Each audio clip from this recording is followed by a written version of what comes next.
বিন আমার ছেলের নাম আরাফাত হোসেন। আমি আজকে 6 মাস মতো আমার ছেলেরা পাইতাছি না। আমি চট্টগ্রাম, ঢাকা সব জায়গার মধ্যে খুঁজছি, আমার ছেলেরা পাইতাছি না। আমি আজকে 14 বছর ধরে আমি তারা পালছি, বড় করছি। আমি নিজে জানি কত কষ্ট একটা মা করে। আমি দেশবাসীর কাছে অনুরোধ করতেছি যে আমার ছেলেটা যদি কেউ খুঁজে পা, যে আমার ছেলেটা দিয়ে। আমার ছেলে 6-এ পড়তো। ডিসেম্বর মাসের 14 তারিখে হারাই গেছে, 2024 সাল। বাসা থেকে রাগ করে গেছে গা, ভাই বোনের ঝগড়া করতো। তারপরে লেখাপড়ার চাপ বেশি, আরবি পড়ার লাগি হুজুরা অনেক চাপ দিত, তে আরবি পড়া হে পারতো না। আমি মাস্টার ঠিক করে দিয়েছি, তারপরে হে উচ্চারণ ভুল করতো, অনেক হে কষ্ট হইতো। আমার বলতো, মা আমি পড়তাম না, আমার স্কুলে দিয়া দো। তখন আমি বলছি যে 1 বছর কষ্ট করো, ফাইনাল পরীক্ষা দাও, তারপর আমি ক্লাস চেঞ্জ করে দিব, অন্য স্কুলে ভর্তি করে দিব।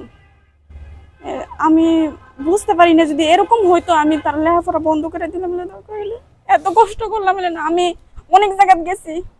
আমার পুরা মাথা বাড়তি নষ্ট হয়ে গেছে যে আমার ফুলাটা এত ভালো ছিল, লেখাপড়ার দিক দিয়া, ব্যবহারের দিক দিয়া এত ভালো, মানে বলতে পারতাম না এত কষ্ট। আমি তারা ছাড়া আমি ভালো লাগে না, আমি সারা রাত ঘুমাইও না। তারপর দিনের বেলাও ভালো লাগে না, মানে এত কষ্ট লাগে তারা ছাড়া। আজকে 5 মাস শেষ হয়ে গেছে, 6 মাসে ঢুকছে। আমি জিটি করছি কসবা থানা, তারপরও মানে কোনো খোঁজ খবর হয় নাই। তারপরে ফেসবুকে ছাড়ছি, ইউটিউবে ছাড়ছি, তারপরে কোনো মানুষে মানে খোঁজ খবর দেয় নাই। আমি কোনো কিছু পাইছি না। আমি ঢাকা গেছি, তারপরে কুমিল্লা, আহরা, তারপরে চট্টগ্রাম, অনেক কষ্ট করছি কিন্তু পাইতাছি না, খুঁজছি। আমার ভাইয়ের নাম মোহাম্মদ আরাফাত হোসেন। আলাইবাড়ির কামিল মাদ্রাসায় লেখাপড়া করতো। তো ঘরে আপুর সাথে ঝগড়া করিয়া রাগ করে বাড়ি থেকে চলে গেছে। আজকে প্রায় দীর্ঘ 6টা মাস আমরা অনেক খোঁজাখুঁজি করছি, কসবা জিডি করছি, চট্টগ্রাম পর্যন্ত গেছি, ঢাকা, কুমিল্লা, আমাদের আত্মীয় স্বজন এখানে কসবাতে আমাদের যত আত্মীয় স্বজন আছে সবার কাছেই গেছি, বাট এটার কোনো খোঁজ খবর পাইতাছি না।